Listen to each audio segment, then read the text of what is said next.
This is the Rams Squad Show. My name is Doug McCain, and do the Rams have a Puka problem? What it do, squad? It's your boy Brock. And does Tutu perform well at option two? And I'm Gavin Carlson. And look, we've got the Jaguars in London. I mean, enough said. It's about to get weird. Whose house? Rams house. It's the Rams Squad. Everything Los Angeles Rams every week. Breaking down all the big hits and game-changing plays from the City of Angels, the way only the Locked On Podcast Network can. Here comes the Rampede. The Rams Squad Show starts now.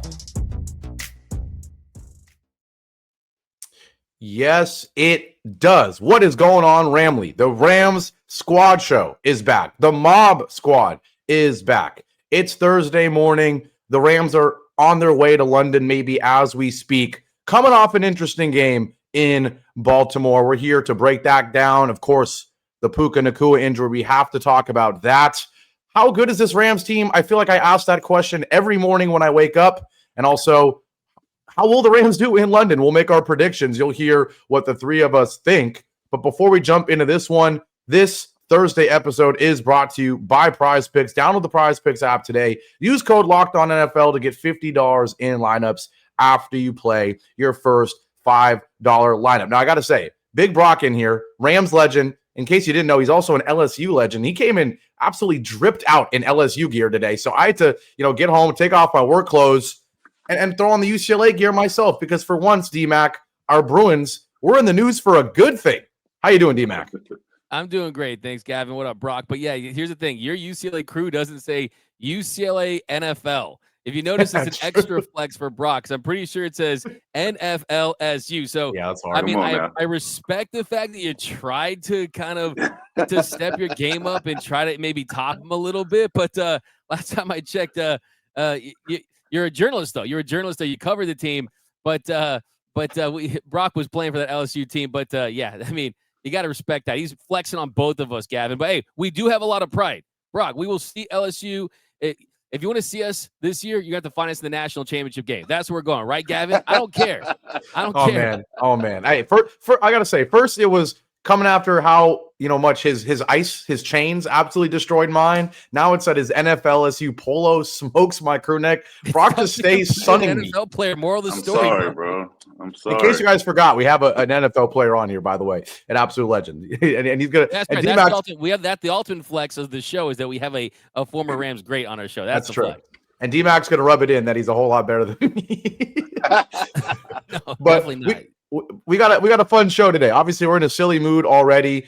We're coming off a really weird game, right? Obviously, that Ravens game. Ask every single Rams fan they're going to tell you something different about that game. They're going to say, hey, we won on the road in Baltimore. A win is a win. It's the NFL. And then you have other people that say, this team stinks. Sean McEgo, fire the special teams coach. We need a new kicker. We're no good. Devante Adams is washed, right? You're going to hear everything from every single person about this game. But obviously, the biggest takeaway, the one thing everybody can agree on, is that this Puka Nacua injury, it's the headline, right? Because obviously, he gets hurt. He leaves this game. He kind of, I don't want to say inexplicably, but very surprisingly comes back in this game. But of course, now the news, it's looking like he's going to be out, at least a couple games here. And for, all the talk of, is it Mahomes? Is it Baker Mayfield? D-Mac's been saying it. A dark horse in this MVP race has been Puka Nacua. Now you're without him for at least a couple weeks. We'll start with Big Brock, as someone who's been around some legendary Rams players. How's this team going to adjust to being out without arguably their best player on this team? Man, first and foremost, I just want to say, man, how tough of a SOB Puka Nacua is for him to go back out there after suffering an injury like that, which it may be a high ankle sprain, something like that, and for him to probably get a little Toradol and get a shot or something and tape it back up and go out there for the team. It just shows what kind of team player he is. But obviously, missing him within this lineup and being a part of this offense is going to be interesting, because we need to know who is our option two. And that's why I was talking about Tutu Atwell at the beginning of the show, because obviously, you're going to have Devante at number one, but who is going to show up at that option two for Matthew Stafford? And I just don't know if, Tutu will have it, but, it's really, we got to see on Sunday. I mean, I think that's the biggest deal is for us to really see what it looks like without Puka. Obviously, last week's game, we're going against a Baltimore defense that had really no players on it. Everybody was a, backup. But this week, we're going against a pretty solid Jaguars team in London because they're used to it. We should be used to it. I played in London multiple times. So I think it's going to be a good matchup for the Rams. And just, we definitely got to see what this offense is going to look like without Puka Nacua being the first option for Matthew Stafford. Yeah. I got a question for D-Mac because, obviously we have the instant reaction with the squad show right after the game. And I remember one thing I was saying is, hey, I'm starting to get concerned that maybe, this Matthew Stafford, Devante Adams lack of connection right now is because of obviously what was going on in the offseason. I've been watching the shows, the midweek, or the daily shows. D-Mac, of course, big fan. In case you guys don't watch, I don't know why the heck you wouldn't. Tune in every day here, Locked on Rams, the best podcast on planet Earth. But D-Mac, he came out and he was like, hey, man, I don't think the connection with Matthew Stafford and Devante is an issue. I think Devante Adams is just dropping some balls. We're going to find out on Sunday in London, right? Because with no Puka, Devante is going to get targeted. And we're going to see if it's the connection that's off or if it is Devante's hands that are just malfunctioning. D-Mac, how confident do you feel about, Devante Adams, of course, and company? But let's be honest. It's about Devante Adams, right? And how he can step up with Puka out. Yeah, absolutely. I mean, I think we talked about on this show as well, but we know that Devante Adams still has it. There's no washed label that's being put on him. No way, no how, because he's still getting separation. If you look at his 15.2 yards per reception, that's 14th in the NFL. And anytime you're top 20, top 30 yards per reception, that means you're still kind of beating guys a little on explosive-ish plays. And the Rams actually, believe it or not, I mean, my find it's hard to believe, they're top 3 in generating explosive plays. And Devante Adams, if you told me the one issue that he needed to clean up was drops, I'd sign up for that. What you can't replace is a guy getting in out of his breaks, beating his man, getting one-on-one coverage from the top guys and man in situations like that. Then I'd be concerned. But I use a really good opportunity for him because I almost think that if you're Devante and Matthew Stafford, you're kind of slow playing this year a little bit, saying, okay, we don't want to figure this all out overnight. We're not going to force the issue just because you had Puka Nacua as an MVP candidate. So they realize that, hey, we're veterans in this game. It's all about making sure we're on the same page when the playoffs roll along. I think this kind of accelerates the chemistry building with him and Matthew Stafford because Stafford's played at a top 5 level. Devante Adams, I think it's just the drops. And I think being featured is going to be massive for him. I think this is a really good opportunity. Even if Puka Nacua, we know, I mean, Brock, Gavin, if it was probably up to him, I'm pretty sure he'd want to play. And that's just how tough guys are. But I think this is a really good opportunity. It feels like it's a silver lining you're just trying to force just because the truth is he's listed as doubtful and there's a really high probability he's not going to play. But I still think for this offense to get to where it needs to get to, you can't be 100% Puka-centric. You just can't. I mean, like all the great offenses, the great teams, it's the NFL. You need more than a couple really, really good high-level guys. And I think this is a great opportunity for him and Devante Adams. And also, too, what I want to see is I want to see more 12 personnel. We talked about on the show, but I think this is the game to take Terrence Ferguson off the leash. Like he's on the leash right now, 1 catch on this year. Take him off the leash, let him go. We want to see some of those go balls, some of those streaks on the seams, and just see what he can do and see if he can bring another dynamic to this team. If he can be a little Puka light, a little bit, doing some of the stuff he can do as a receiver, I'm excited to see what this Rams team and how they're going to look offensively without Puka. I think it's a good challenge for them, and I think they're embracing it. Yeah. I mean, what makes me, it's funny. I said I wake up every morning and I debate if this Rams team's amazing, if this Rams team is average, if this Rams team has a bunch of concerns. I've woken up every day since that Sunday game knowing that Puka's not going to play, and I go back and forth about whether it's a silver lining, like you guys have been saying, like you said on the some of the daily shows as well, with like you're saying, hey, you got to force Devante the ball. Maybe it's a silver lining. Maybe we're going to learn how to play without Puka Nacua. Or part of me is like, man, I'm scared, terrified that we're going to be exposed without Puka Nacua. It's not going to be a silver lining thing. It's going to be oh my God, like this is already a team that's scraping by and some of these wins, and now you're without your best player, like one of the top MVP candidates, like we're saying. What makes me a little bit concerned, and I want to see if you guys agree or disagree, is in other situations, if it's like, hey, Devante's only getting 2 or 3 targets, and now Puka's out, and now we're going to start force feeding him and he's going to start cooking. That's not the case with this. This is a guy who's getting plenty of targets, right? The targets is not the issue. It's the connection. And I just don't know if taking away the best player on the field is going to make a connection sort of click, right? I mean, D-Mac, you seem like... No, I mean, you're absolutely right. That's on the table. Like, what you're saying is on the table. We can do the postcast and be like, hey, get Puka back now. Like, this team's going to have to ride Puka to a Super Bowl. And we saw what Cooper Kupp did for this team in 2021. That is certainly something that's on the table. I mean, the numbers bear it out. Matthew Stafford has a 97 QBR going to Puka and a 40 QBR going to everyone else. He just has not had that consistent success going to his other options. But it's kind of a situation, though, where these guys, you're on this team for a reason. You're on this roster for a reason, and it's to have a role. And if Puka has been doing most of the work on the group project, when you got like an A+ student like Puka Nacua, like he can help the C students and B students get an A. But we just need everyone to kind of be like B-, B+, B-, B+, and then maybe you can still get an A on the group project. But guys need to step up. Like, bottom line, they should be excited about this. Like, I mean, I don't know. Like, have you guys have been on teams where the guy that's getting featured is not there for a little while, and then, hey, Brock was that guy. Brock was the Puka Nacua. But, I mean, let's be honest. I mean, those are your guys. This is a business, and these guys are here for a reason. I think that a part of them has to be, even though they're not going to ever say it, and I agree with you, Gavin, that Puka's existence makes life easier for Devante Adams and Tutu Atwell and the rest of this group, or at least it should, in theory. But these guys internally have to be like, hey, man, like Tutu Atwell, I might get 5 or 6, 7 targets this game. Terrence Ferguson, I might get the ball thrown to me 3 or 4 times. That would not happen if Puka was in the lineup. Let's just be honest. Big Brock, this whole next man up, right? Like mentality, slogan in the NFL, like, how much of it is true? How much of it is a load of BS, right? Like, hey, man, like today's your week to shine. Like, does Tutu Atwell wake up every day at practice, or, getting ready for practice this week, like more fired up than in other games? Or like, is it just like something that the media likes to say to get people excited, or things that coaches like to say to hide the fact that they're terrified that they don't have Puka Nacua? Like what is it? I think if you have pride as a player, bro, you definitely want to showcase your skills. If like every week, Puka gets 14 targets, you got to give Devante the ball. So there's only one ball on the field, and this week I get my chance to showcase my skill.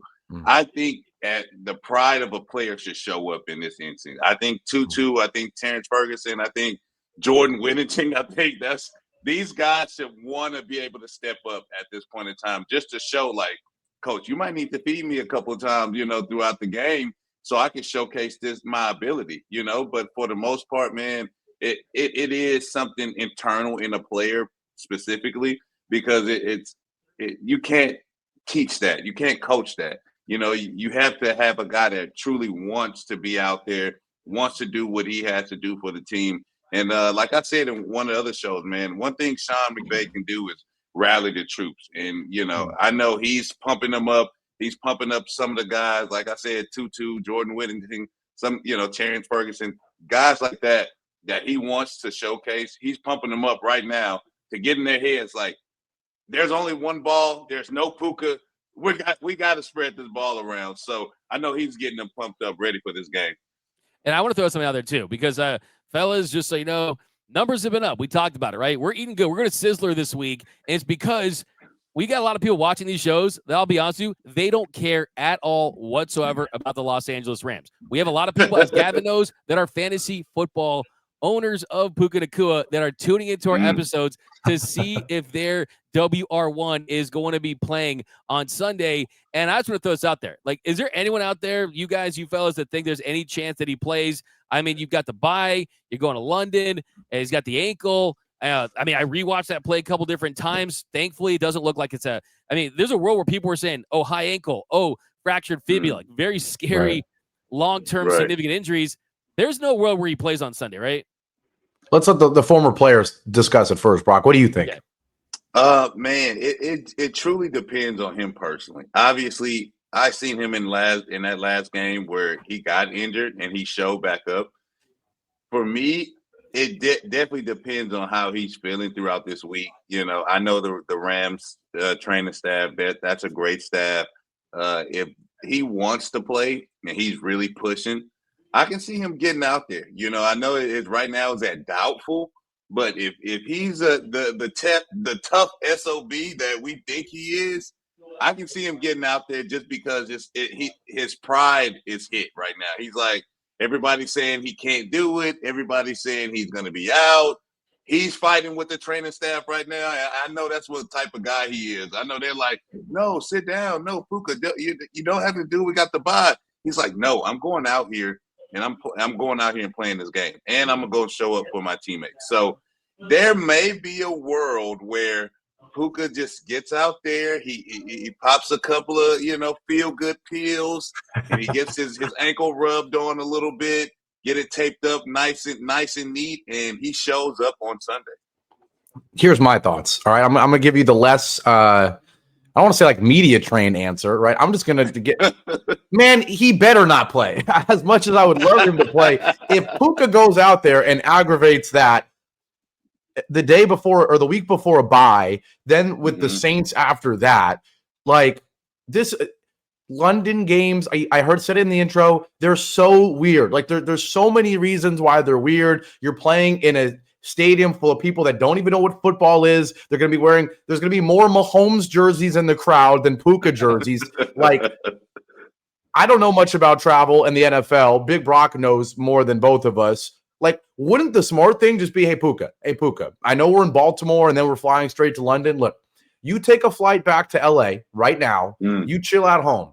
You get that tender love and care from whoever you need. Chill out. We'll go hopefully handle business. Like, don't even give him an opportunity to push to play. Like, keep him literally as far away from London as possible. Feel better, then feel better after the bye week. If you're feeling good in time for the Saints, great. If not, man, we know that the Rams never start the season like this. Like, we're 4-2. That's unheard of over here. Like, go rest up, right, D-Mac? He shouldn't play, right? As much as the fantasy owners watching, suddenly, they don't know what the show is. They don't know what the Rams squad show is. They hate me now. But that's what it should be, right, D-Mac? No one hates you, Gavin. Just probably USC fans. But, I mean, I think for me, when you look at Puka Nacua, I think you look at this team big picture and long term. And this is a team, as we talked about, it's just the way the Rams do business. You're not going to see a Rams team peak in October. That's just never That's not a Sean McVay team. They want to be at their best when their best is needed to steal a Sean McVay term, and that usually is in December and January and early February sometimes. So I think for this team, realizing the big picture goals, there's no reason to have a guy that's nursing anything to play in a game when you have a bye week the following day, and you add the fact that you're going to London with the travel, the time difference, you can throw a guy off. And I think, Gavin, you brought up the best point. It's the NFL, guys get injured, and you can wrap guys in bubble wrap, and they come back and they get injured on fluke plays. Like, it just happens. Like 70-80% of the league gets injured at one point. But if for whatever reason you saw him tweak that ankle specifically early in the game, then you're going to regret playing him in that game, because we saw Puka Nacua actually come back in the game, and he was essentially a decoy at that point. Yeah, but I also, too, I look at this Jaguars team. Like, if they play like they did against Seattle, like, I mean, this is going to sound a little cocky, but like, I don't even think you need Puka necessarily with the receivers that you do have to beat this team. I think it's going to come down to defense and establishing a running game and all those other things as well. So this team can beat the Jaguars without Puka Nacua. If they were playing, I mean, we'll talk about that, I'm pretty sure, in a future segment, just kind of the state of the league. But I still think that this is a good opportunity. I don't want to see Puka Nacua in there. Rest up, mom. Honestly, I only want to see him on the sidelines. Like, I don't want him to travel with the team. That's what I'm saying. He's in Baltimore with the team, but I just don't even want to see him travel with the team. By the way, did you guys see the video that the Rams social media posted where Puka Nacua was pumping up the sideline? Yeah. And he was like, hey, let's get in the effing end zone. You got to earn the right to dance. You're talking about bars earlier with the Brock in his intro. Yeah. That's a bar too, man. You got to earn the right to dance, right? So I hope that we see Tutu and Jordan Whittington and Terrence Ferguson, Devante doing some dancing in the end zone, and they're gonna do what's best for the team and allowing him rest while they hold it down. Dang it, I love the leadership, but do it on FaceTime or something. Call him on FaceTime in the locker room. Say, hey, we got a message from Puka while he's sitting in LA and hopefully some sun, chilling out, getting ready, because we've got the Jags, in terms of how good they are, bye week, and then the Saints. You know what we don't need them for is that. You know what we need them for? The 3 games after that, in San Francisco, hosting Seattle, hosting Tampa. I would rather have them for those 3 games. And then, how about Detroit, Seattle, Atlanta, the 3 of the last 4 games of the season, right? That's when I would like Puka Nacua, right? So we're going to take our break. When we come back, we're going to ask some questions. We're going to play a little game of true or false in terms of the Rams. There's a lot of debates to be had, right? This is one of the more confusing 4-2 football teams in the NFL. We'll do that after our break here on the Locked On Rams Squad Show. We'll be right back. Now, on this beautiful Thursday morning, today's show is brought to you by a new sponsor, Mint Mobile. If you're still overpaying for wireless, it's time to say yes to saying no. At Mint Mobile, their favorite word is no. No contracts, no monthly bills, no overages, no hidden fees, no BS.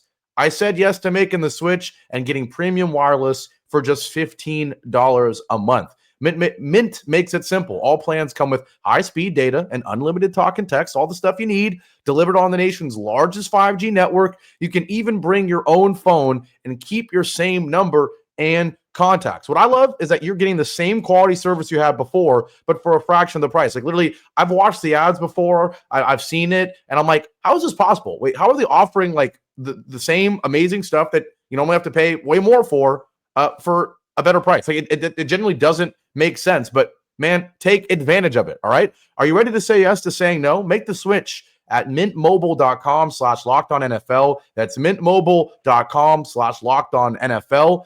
An upfront payment of $45 is required. It's equivalent to $15 a month. Limited time new customer offer for the first 3 months only. Speeds may slow above 35 gigabytes on unlimited plan. Taxes and fees extra. See Mint Mobile for details. Back here live on the Locked On Rams Squad Show. We've got Rams and LSU legend Michael Brockers. We've got 2 UCLA legends. That's right. I said it. D-Mac and myself. We're feeling good about our Bruins. We're feeling good about our Rams. Despite kind of an game on Sunday, you're 4-2, the best start since the Super Bowl season. You got to feel good. And despite that, it feels like there's a lot of question marks surrounding this team. And so that's why I thought, you know what, let's do a little true or false, all right? I'm going to ask some questions, and then you guys are going to tell me, is this true or is this false? And so we've got a defensive legend himself and Michael Brockers. Let's start with this one for both of you, of course. True or false? Based on what we've seen so far, this Rams defense is better than the Rams defense last season that surprised a lot of people. I would say true. And the only reason why I say true, obviously it's a couple reasons. We got the landman in the middle of this defense doing this thing this year, getting the ball back for the offense, setting this team up for wins. And then we have the arrival of Byron Young. He has been dominating this year. On the other side of Jared Verse and Brandon Fisk, and you got all the got Turner. This is a great D-line, but when you got the arrival of Byron Young being on the other side, now they don't know which way to slide. They set in the back on one side to Jared Verse and his side, and now Byron Young is getting these one-on-ones on his side, and he's winning. Now you're really confused that, okay, what do we really do with this D-line? And I think that's the biggest thing about this defense from last year to this year is Byron Young is playing out of his mind right now. And then we got, like I said, we got the landman in the middle of this defense controlling everything. He's the leader of this defense, and he really gets them going. I mean, I've heard a couple of snippets of what he says on the sideline just to get the defense going, and he sounds like a leader. He's been in this league for a long time, but I think right now he feels like he's the guy on this defense calling the shots, and I love it, and I love to see it. Yeah, I think I'm with Brock. I mean, it's a major true for sure. I mean, you look at Jared Verse, another year, more confidence, getting better. I mean, dude had 8 pressures on Sunday, man. I mean, that's insane. I mean, the fact that this Rams defense that not only is it the same pieces, but you're getting more experience, and we're kind of starting to wonder what's the ceiling for some of these guys. And the answer to the Byron Young is looks like he still has room to grow. Jared Verse clearly has room to grow. Kobe Turner, room to grow. Braden Fisk, room to grow, but still being really elite. And then I think the big thing for me, you mentioned Nate Landman. I think absolutely 100%. I mean, tied a Rams record for 17 tackles in a game, but also it's the turnovers. I mean, you mentioned the peanut punches. You know, it's wild. We talk about Devante Adams. If the season ended today, the Rams' best offseason signing would be Nate Landman and not Devante Adams. Now, will that be the case in January and February? I'm hoping that's not. I don't think it actually will.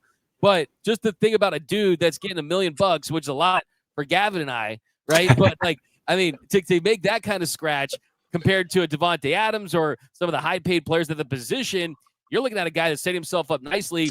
But for me, the name that I think has taken this defense to the next level is going from Bobby Brown III to Puka Nacua. Puka Nacua has done numbers in the interior, stopping the run. We've seen this defense last year just get absolutely torched when it's a running back like a CMC or a Saquon Barkley. This year, yes, Derrick Henry did have a little bit of a coming out party. Great players are going to have great games, but still he wasn't the reason why they lost or the reason why the Ravens won. But look at how they handled Saquon and Jonathan Taylor and CMC. You look at this defense is continuing to emerge. I'll give you another guy too, Quentin Lake. Quentin Lake is playing at a Pro Bowl level. You can use him in the slot. There you go, Q Lake. He's got some good genes too. Carnell Lake, he's a Bruin. But yeah, Quentin Lake has been fantastic because of the versatility that he brings. Had his first interception. The read on that was just an incredible read. I think we know that the one deficiency on this defense is the cornerback play. We also know that that's not necessarily a spot that the Rams are going to prioritize in this defense unless it's for like a Jalen Ramsey type. They feel like they can potentially get by with this group, but I think it's a big emphatic true that this is a better defense. I mean, they're third in the league. They're allowing around 18 points per game. That's third in the sport. So all the metrics say they're top 5 to 10, and I think the eye test, too, supports that as well. Yeah, I wanted to start with one that I feel like was pretty agreeable, right? Although it still feels like there's people, again, you ask from Rams fans, and they're going to say, man, we missed Ahkello Witherspoon. Like, the secondary sucks. Like, but at the end of the day, yes, come on. Like, it has to be true. The team just held the Ravens, whether it's Cooper Rush or whatever, to 3 points, right? Like, that's pretty unheard of in this league. So, got to feel good about that. Next one, we're going to gradually get a little more, I don't know, questionable. Number 2, is it already time, just a couple weeks, not a couple, we're 6 weeks into the season now, to make a change at special teams? Who's leading this group? Because while the defense has been great, the special teams has been atrocious, like awful, like, oh my God, infuriating, right? And maybe it's a little bit early to be making changes at the coaching staff. It's not like we're the Titans and we got to blow things up because the team stinks, but I mean, D-Mac, we'll start with you. It feels like this unit is bad enough to where you can already make a move, right? I mean, you look at Ethan Evans and some of his metrics, and they'll tell you that as a punter, they definitely are a plus there. And it just makes you wonder, how do you fix protection in field goal situations? Because, I mean, it's tough to knock Joshua Carty because most of his misses have come from his kick getting blocked. And it's very rare to have 4 block kicks in the first 6 weeks of the season. Now, I think the big thing for Carty is the fact that they use draft capital on him, and they're still high on him. And I think that Brock knows this better than anyone. There's an organization that they don't do dramatic. They don't make rash decisions. They're not going to fire a guy just to fire a guy. Chase Blackburn, though, at the end of this season, if you see from wire to wire this special teams unit not perform, he's a guy I think who could fall on the sword. And let's see, like next couple of weeks, if they struggle again, maybe you could. I think that right now, I think you're still playing it safe. Just because I think there's 2 things. There's what the Rams. Okay, I'll get you. I think there's 2 things. There's what I think the Rams should do and what I think the Rams will do. What I think they should do is you make a mistake, I'm firing everyone, right? Or I'm having kicker auditions at SoFi at 10 in the morning, right? But what I think they will do is be a little more conservative with it and point to the fact that they feel like protection in those situations is a little more correctable. I don't know if you guys saw this too. Pat McAfee was throwing out this theory that Joshua Carty on the kickoffs, the way that they're hitting the landing zone is impacting his field goal attempt. So Sean McVay actually agreed that he thinks that is a reasonable theory. So it makes you wonder what the issue is. Okay. Joshua Carty, debatable, right? But timeout. We're giving him until the end of the coach. You're giving Chase Blackburn until the end of the season if it stays like this. Like, come on now. This is Super Bowl or bust year, D-Mac. If I see one more kick blocked, if I see one more, penalty on a punt, if I see one more mistake, if I see one more case of Sean McVay being too afraid to kick a field goal to put the game away, man, the coach has got to go, right? I get it. Josh McCarty's got talent. Maybe he stays. But I can't see one more week of a unit mistake, right? Like you said, it's complicated. There's the decision to have the landing zone, and maybe that's affecting. But again, then who does that fall on? It falls on the guy who's telling him to kick him in the landing zone. Either he's got to tell him to stop kicking him in the landing zone and make your field goals, or you got to tell him to figure out how to do both. The special teams coaching right now, it's a huge issue, right? Like it's a massive issue. And I don't know if it's get rid of Josh McCarty, but it's certainly, I think it's already like each season is an audition for the special teams coach, right? Would I be mad if they fired Chase Blackburn? I wouldn't. I mean, if it were me, honestly, I would consider it. I mean, the thing I look at for Chase Blackburn at the end of the day is when they hired him from Carolina wasn't even a good special teams unit. I mean, they were 30th in the sport in Carolina. So it's not like they hired a guy who's some elite special teams coach that everyone was after, right? So if it happens, I think. But here's the thing: this organization, they're a little stubborn sometimes. Like, let's be honest, they're a little stubborn, especially when it comes to their coaches. And it's gonna have to take a disaster, like a multi-week disaster. But Gavin, to your point, what we've seen that's led up to this in the first 6 weeks. Let's be honest. We talk about how good or bad this team is. You make a couple kicks. Your special team's a little better. This team could be 6-0. Like, I mean, there's a world where this team is undefeated and they're number one in the power rankings, right? And some of that has to do with the special teams underperforming.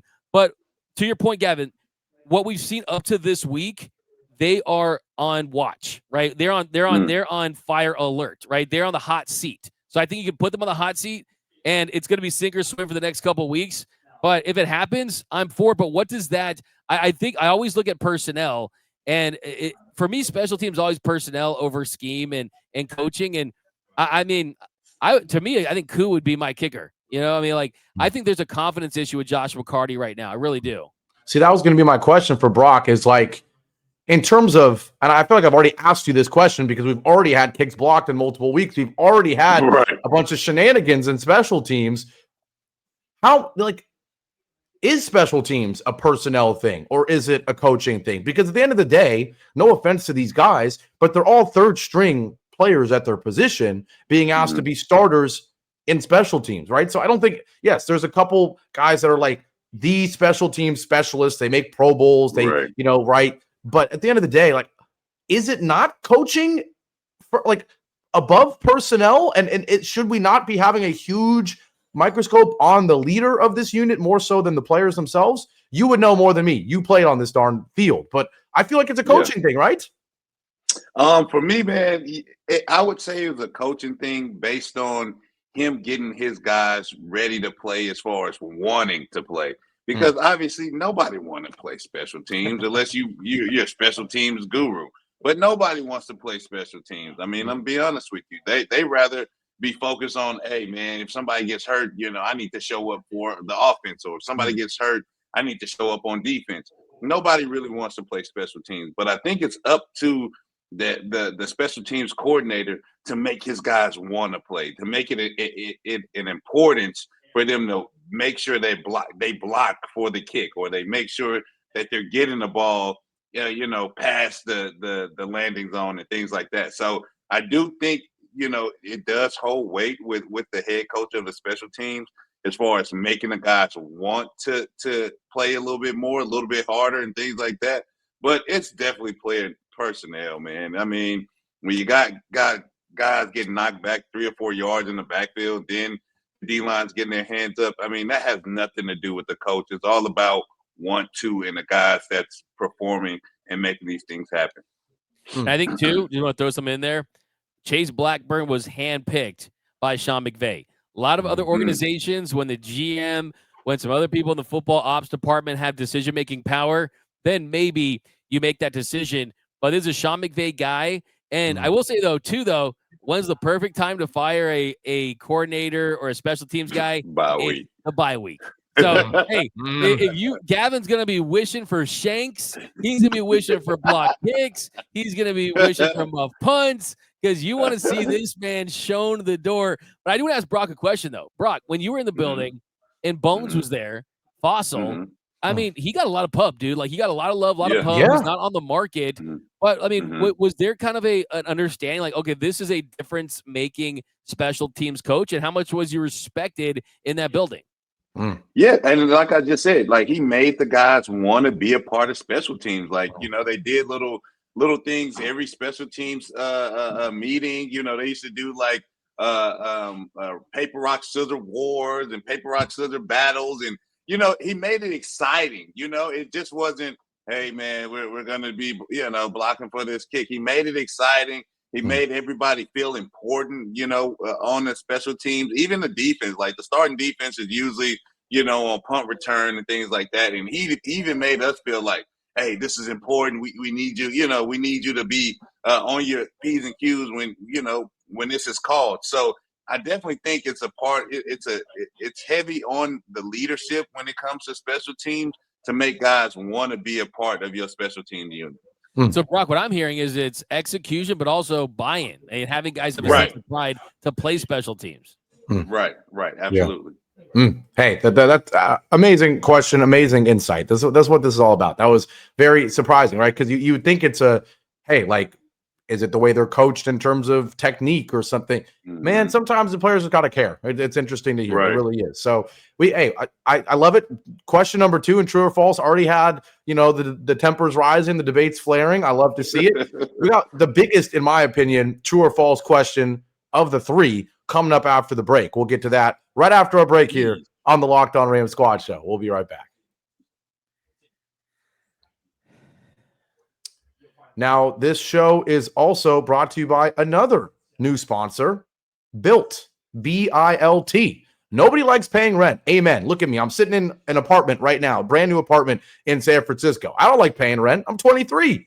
But if you must, you might as well get something for it. That's where Built comes in. Built is changing the game by turning your rent payment into real rewards you can actually use. When you pay rent through Built, you earn flexible points that can be redeemed toward hundreds of hotels and airlines, a future rent payment, your next Lyft ride, and more. But Built isn't just about rent. It's about rewarding you around your entire neighborhood. What I love is that your rent finally, it works for you, right? There's nothing worse than seeing that, you know, checking account or that savings account and then just watching it disappear because you got to pay rent. Well, at least I know that I'm getting some points every month on something I already have to pay. And it's not just that. Whether I'm grabbing food at my local restaurant or heading to the gym, I'm still earning rewards. Built has made everyday life feel more rewarding, from your neighborhood to your travel plan. So turn your rent into rewards and start earning points around your neighborhood by going to joinbuilt.com/LockedOnNFL. That's JOINBILT.com/LockedOnNFL.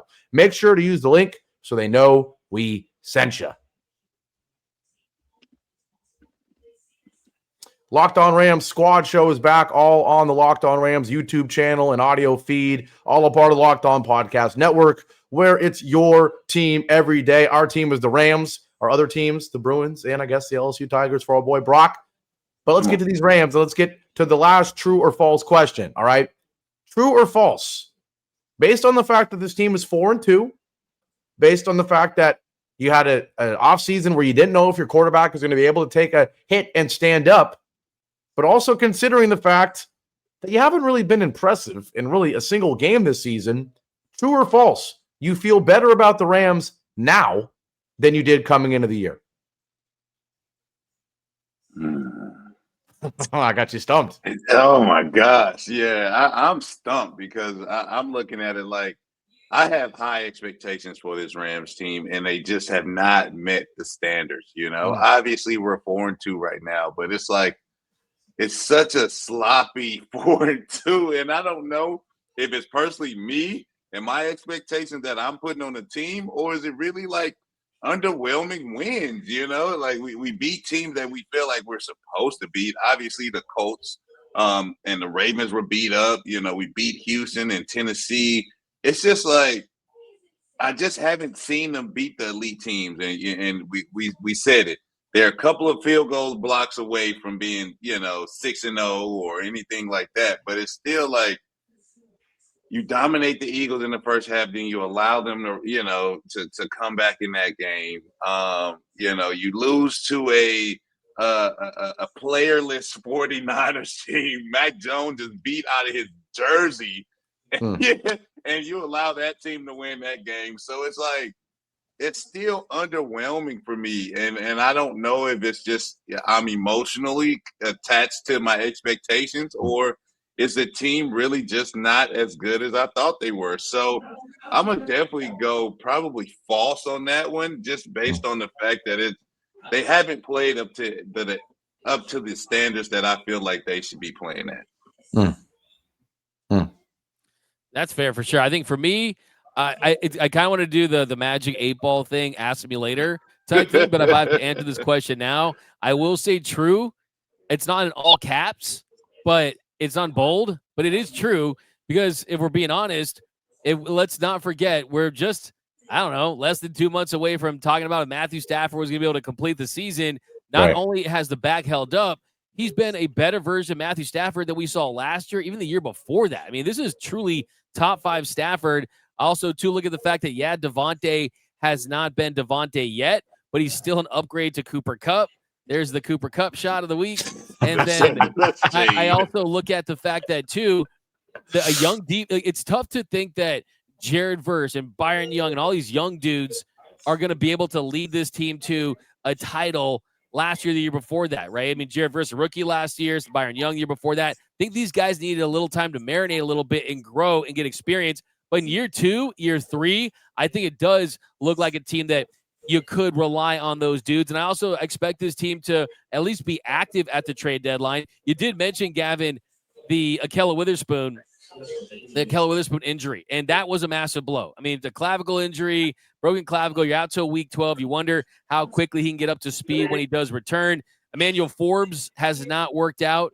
Let's be honest. He was a big reclamation project that was hoping to work out. Darius Williams hasn't looked like the guy they hoped he would be when they brought him back.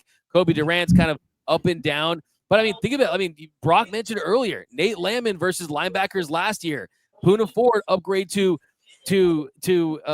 Bobby Brown. I mean, there's so many upgrades for this team, and I still think part of the ask me later thing is how you can implement Terrence Ferguson. I will say the offensive line this year, the injury to Rob Havenstein, Warren McClendon's actually outplayed him. Yes, you have some pretty bad pass rushes in the Ravens and the 49ers.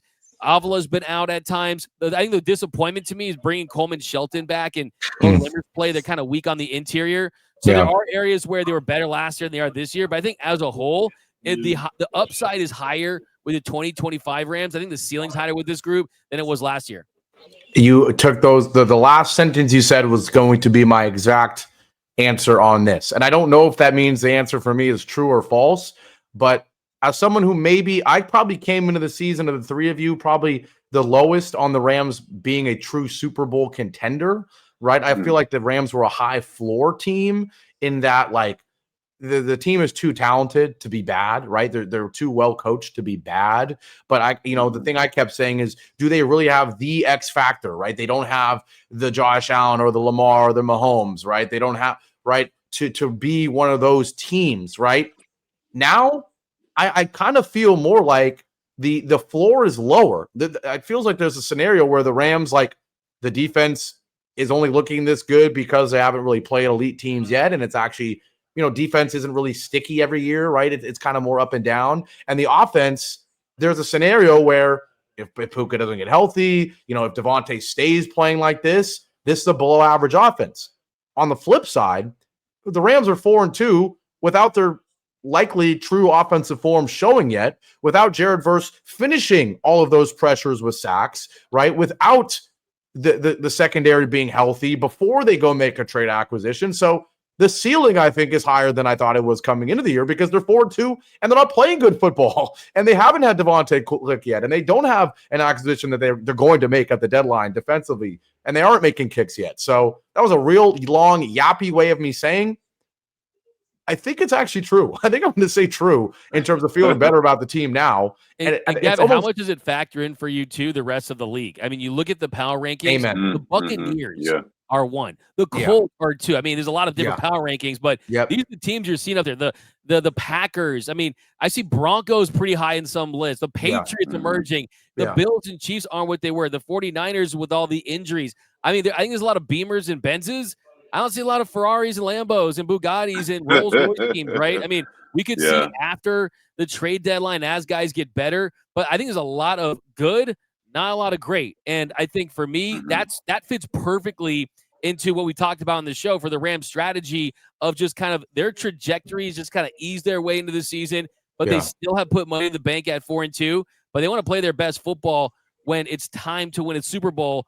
But I mean, you're totally right though. I mean, like, this isn't a team that like is some historic, like a greatest show on turf type team, the 2021 Rams with Cooper Kupp and Aaron Donald type team. Like, I don't see that team. I mean, if you trade for Jeffrey Simmons, my guy, I mean, we could talk about it, but I don't see a team like that right now. But I do see a team that's just right in that mix with, like, if you're gonna do the top tier teams, like the top tier teams, that 1/3, they're 100% in that mix. And I think too, you can have a conversation if they're as high as 4 and maybe as low as 7. And I think that's where you want to be, right where this Rams team is. Yeah, it's the point about just the rest of the NFL landscape is so true because, I mean, knock on every piece of wood again. I keep saying that, but like you could be the 49ers right now, right? Like you could be the Baltimore Ravens right now. You could be the Cincinnati Bengals right now. Like these teams that had huge expectations and it feels like their season's like over, maybe not the Niners so much, but those other teams, right? Like you could be, I don't know, like even like the Commanders are under. I want to know Gavin's reaction when he's watching like the 49ers game and Fred Warner gets injured. I'm pretty sure it's the Drake gif when Katie tore his Achilles against the Raptors, he's like acting like he's like sad, like acting like, oh man, I hate injuries, like man, that's messed up, right? What's your reaction when you see these 49er players dropping like flies, man? Well, it's funny. That's my dad. My dad doesn't even hide it. He's like, yeah, get him out of there. And I'm like, no, Dad, no. Like, I'm very much family. I'm actually, and it's funny because this show certainly does not help. But I try to not be that much of a hater when it comes to other teams. It's other fans that annoy me, right? Like you saw me going after Eagles fans, right? They annoy me. Niners fans annoy me, but like I'm never going to really root on the downfall of a certain player, like especially on an injury or something like that. So hilarious reference, by the way, D-Mac. But it's true though. I mean, like in all seriousness though, I mean, knock on wood, but the Rams have been on the better side of the injury issues surrounding the league. And the 49ers, I mean, they've been absolutely decimated. We saw this Rams team in 2022, what happened for them on the offensive line and all the injuries they suffered. It's just a part of the game. It really is. And sometimes on the right side of that, sometimes on the wrong side of it. So far, I mean, you haven't been on the worst side of it for sure. Yeah, no, I agree. So I think, I had the Niners as being like a really interesting, sneaky team this season. I still feel validated for that because they've been pretty darn good despite not even having any of their players actually playing football, right? But we'll see. I mean, Brock, I'm curious. Like, if you're a former, not if you're a former player, you are a former player. If you're a player and you're in the locker room, do you think at all about like the injury bug? Like, do you look to your left and look to your right and like still see Jared Verse playing, like still see Byron Young playing and go like, hey, I heard through the grapevine that, someone else just twisted an ankle or someone else just tore it. Like, hey, like we're doing all right now. Is that something that goes through your mind, or is it like a cardinal sin to even think about injuries as a player because you just don't even want to go there? Obviously, when you see him and you see him happen to other teams, you're like, dang, they got hit with the injury bug. But when it's on your team, you like everybody's hurting. Let me be 100% honest with you. Everybody's hurting. Everybody has little bumps and bruises as they're playing throughout the season. But you have enough, you have enough strength to keep it going. But everybody's hurting. But when you look at other teams and you see how decimated they are, and you see, oh man, this guy tore ACL and this guy broke an ankle and this guy, you like, I am thankful we're in this spot right now. So, Yeah. I don't root for anybody's downfall at all. But when you hear Fred Warner is, broken ankle or whatever, I'm like, man, I'm so glad he's not going to be playing, in the next game, And it's kind of like unfortunate, but this is the game we play. It's 100% injury sport.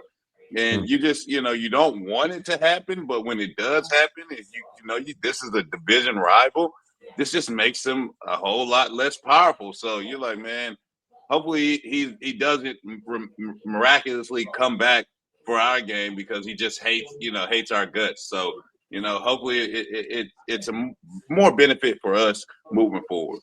Yeah. I mean, I think at the end of the day, like, obviously every team, it's a W if your team is mainly healthy each week with how the NFL is. But I think the Rams, more than other teams, right, it does feel like we're sort of a top-heavy team at times, right? Like you have two stud receivers, but it kind of gets bare after that, right? Like you've got a really strong D line, but I do think the depth of the defense is probably the strength. But still, like you look at Ahkello Witherspoon drops, it's like we don't have a single corner we feel good about, right? It does feel like we're kind of a top-heavy team. That's what happens when you're a team that's all in and going for the Super Bowl. Right. Like you're going to be a top-heavy team. We know that's how the Rams have been in the past, and it worked out very well. We said, F them picks. We're going to acquire a bunch of stars. They stayed healthy, and it got us a Super Bowl. Knock on wood, we do something like that again this year. And boy, oh boy, this trip to London, this game against the Jags, it's a weird game, but a win here, it sets yourself up very nicely. So when we come back from the break, we'll talk about this darn Jags game. We've been easing it. We've been, hinting at it, but it's time to talk about this matchup against a very weird Jags team in a very weird game in London.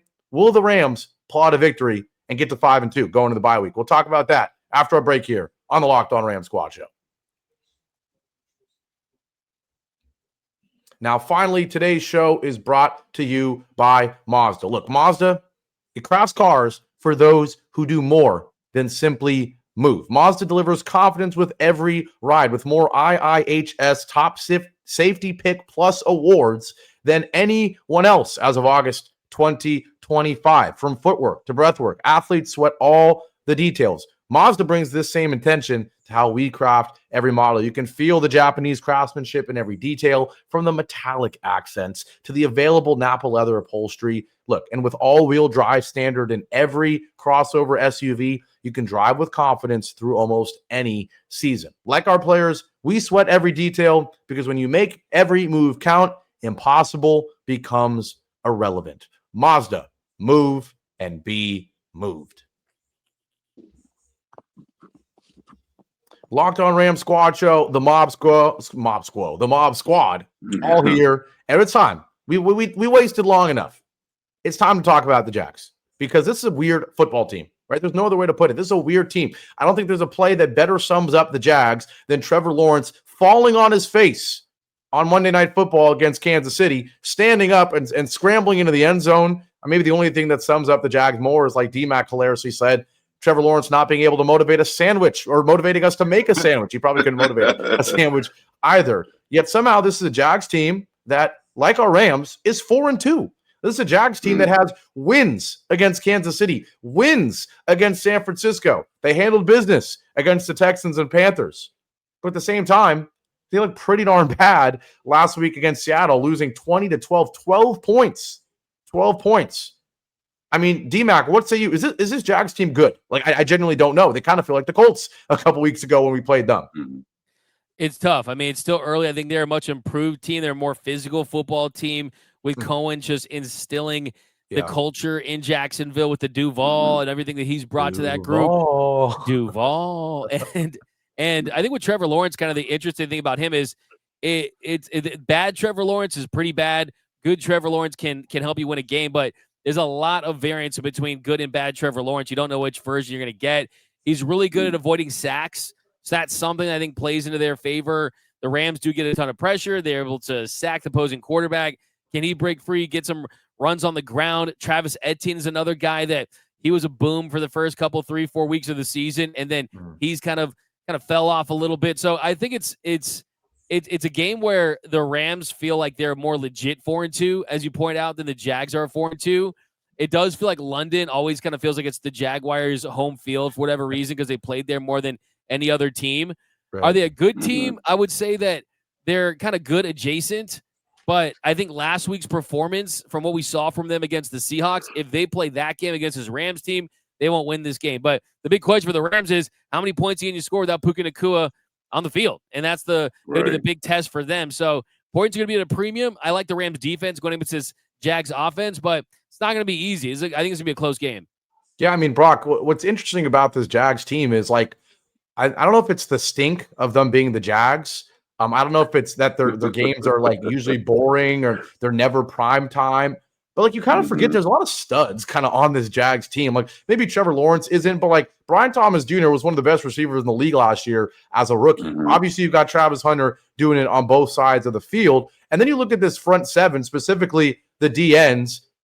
Trayvon Walker, former number 1 overall pick, right? Like certainly very talented. He only has 2 sacks this year, but the talent is there, right? You got Josh Hines Allen, which I still think is hilarious. Former top 10 pick. He's had years where he's been like a decoy candidate. Very talented. Oh, yeah. Eric Armstead. We're very familiar with him in the NFC West. Talented guy, right? Emmanuel Ogbah's great. Like there's a lot of talent on this Jags team, specifically the front seven. And then, Devin Lloyd is like, talk about a decoy candidate. He's been unbelievable in terms of his ability to get the interceptions and everything. We're dodging a bullet. He has been ruled out for Sunday's game, so the Rams don't have to deal with him. But like, it's a pretty talented defense, right? In the Jags, do you fear them at all, Brock? I mean, you have to. I mean, being at 4-2, winning some very meaningful games, at the beginning of the season, you have to. But I also agree with Doug, man. You just never know what Trevor Lawrence is going to show up on Sunday. Like if you could just flip the coin and we get the bad one, like we're praying, for that one. But if you get the good Trevor Lawrence where he's finding receivers, he's breaking out of sacks and he's finding guys downfield, you're like, man, he's a headache. So, man, like you said, man, at the beginning of the show, Gavin, man, this is a weird game to go into London playing, especially where it's a very neutral site. There's no crowd noise or anything like that going to interfere with what you have going on. I'm be honest with you. I'm a little nervous. I'm a little nervous going into this game because, like you said, they have a bunch of studs. I think, Liam Cohen is doing a hell of a job, getting their guys rallied around him and, doing the best that they can, just really being accountable. I think he's definitely taken that Sean McVay style of coaching to the Jaguars where it's, hey, just hold each other accountable. Everybody be, accountable to each other, man. I'm accountable to you. You guys are accountable to us. We're going to do our best job to give y'all the best game plan to go win a game. And we're, if we don't win, it's because the other team just tip our hat to the other team. It's not because, we did anything wrong. So, let's not throw any shade at that Seattle team. That's a very good team in our division. So, looking at that, man, I'm really nervous going into this game with no Puka. Obviously we have a great defense, but it's like, can we get it done? And, when we win against, elite teams, we just haven't really got over that hump, so far this season. When we go against bad teams that we know we should beat, we pretty much get the job done, but we always play down to our opponents. So for me, man, it's a little weird going into this team versus the Jags because we don't know if they're a bad team. We don't know if we're supposed to just win this game, So that's where I'm at right now, man. I'm nerve-wracked. They're coming from the West Coast, going to London. It's a lot of, variables playing into this game, and I'm just not sure. I'm not I'm not totally confident in the Rams pulling this one off, but obviously I'm hopeful that they do. Yeah, I'm with Brock on that one. I mean, it's a tough game to see which way you're going with it, just because of, as you mentioned, the not having Puka. And you watch it, Trevor Lawrence last week. I mean, he's starting to make plays a little bit out of structure, use his legs more, but he wants to go deep from the shotgun. Cohen wants to go deep from under center and play action. So I don't think they're on the same page offensively, which I think kind of helps the Rams defense because it's earlier in the season-ish to where you probably think they're going to be better offensively down the road. But defense is what scares me the most in this one because with Matthew Stafford early in the game. He's going to have to find another go-to target. This is a Jaguars team that leads the NFL in turnovers created after having the lowest amount of turnovers last year. So they create turnovers. Also, this is a team that they play a ton of zone now. It's the 4th highest rate of zone. Last year, they played a ton of man. So I think they're going to kind of try to bait Matthew Stafford to find some windows, find some soft zones. And honestly, their blitz concepts, the way they get pressure, it's really interesting too. They open up all these lanes. So that kind of scares me. I just look at the interior kind of struggling lately. I mean, do we see a fumble from Kyren? Does Blake Corum get in the mix? Do we see some drops? The slick field. I'm with you. It is tough, but I'll throw out my prediction first. And having said that, I'll go. Okay, too early? Wait. Because I gotta, before we say the predictions, I have to say, I heard D-Mac on the last midweek squad show say, I'm tired of Gavin leading this prediction game so far.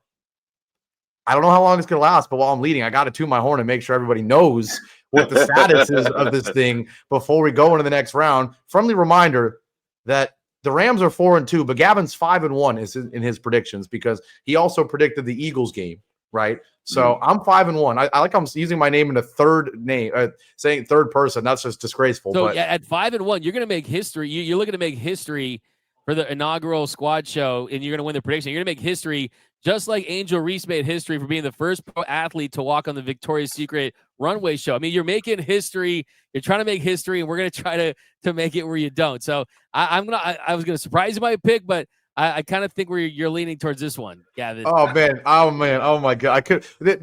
For those who don't understand, that was a quick topic of discussion coming into while we were getting ready to record. I did not think he was going to find a way to get it into the show, but he did it. Oh my goodness! I mean, I might say I was supposed to. I was thinking about saying something else, but I won't do it. I'll just cut it right there and not get in any trouble. That being said, I believe I'm 5-1. I believe D-Mac got it right last week as well because we both had them to cover. Big Brock unfortunately took an L on that one, so I think he is 4-2. I want to say, yeah, I think that's right.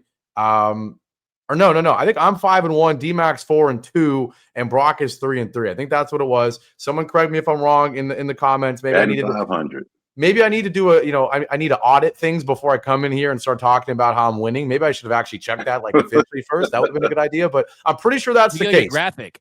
Yeah, exactly. Yeah. No, I don't know who's got the production budget for that. Maybe we'll make that happen. But with all that being said, well, I got that humble brag in there of reminding everyone what we're working with. D-Mac, the floor is yours again. What are we thinking here? Oh, and I have to say, I forgot. The Rams are favored by 3. Technically on the road, but it's a neutral site, so I don't believe the spread considers the site. Rams -3, the over-under, just because I think that's interesting. 44.5. They got this being a low-scoring one. D-Mac, do the Rams win, and do they cover? I'm going Rams winning. I think they cover 23-17. Interesting. Okay. Big Brock, what do you got? I'm not all in on the Jaguar. I'm not. You only see me be saying Duval.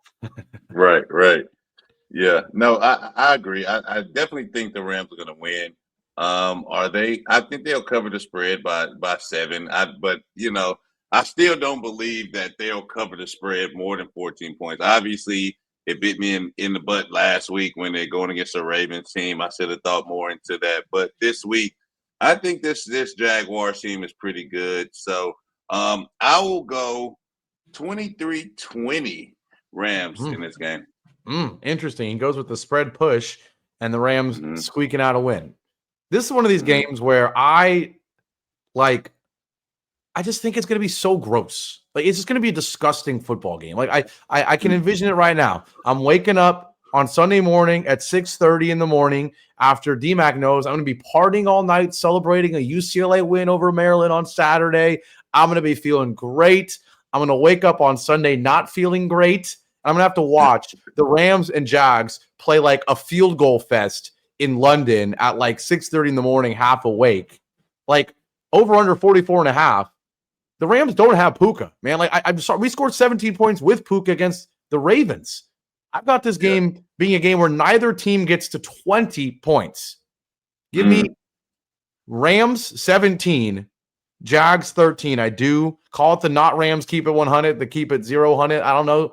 I have a couple of losses in my back pocket I'm going to predict the next couple of weeks, and you guys will be proud of me. He's already planning it. I was really close to having this be the loss. I really was. If they lose this game, I would not be surprised at all. But I'm going to still trust this team because NFL doesn't make sense. And it kind of feels like a game where, the Rams don't have Puka. They're on the road in London. Like this seems like a game where a lot of people would think the Rams would lose this game. But because of that, the Rams still win it. 17-13 in a disgusting one. But I will predict one thing with that. Josh McCarty misses a field goal, and they leave him in London. And maybe Chase Blackburn, too. Maybe they leave them both in London. But with all that being said, we're going to wrap this one up. Shout out to everybody. Soccer player. He'll just become a soccer player. Play for Tottenham or something. There you go. Right. Oh, hey, it's a Chelsea household over here. So maybe I'd want him to play for Tottenham, so he can maybe he can fumble for Tottenham too, and help Chelsea win as well. No, sorry. Now I'm being mean to Josh team in the world. Galaxy would smoke Tottenham, bro, and Chelsea. Galaxy. Right? I know nothing about soccer. Don't worry. Brock, you know soccer at all, or no? Is that not a thing down in Not really, man. I used to when I was in college, just because I used to play a lot of FIFA. But other than that, not really. Love it. Oh, nothing. Speaking of FIFA, I might end the show and go play for some FIFA. So have a great rest of your week, ladies and gentlemen. We'll be here live. Don't forget, we'll be here live at around 9:30 in the morning. Like, lucky you, Rams fans. You don't have to talk for an hour at 9:30 in the morning. I don't even know if I can say coherent sentences at 9:30 in the morning, but we're going to find out on Sunday. Rams, Jags in London. For now, this is the Rams Squad Show, the Mob Squad, signing off. Whose house? Rams house. Whose squad? It's the Locked On Rams Squad, the Mob Squad. Take care and go Rams, baby. Let's get it done.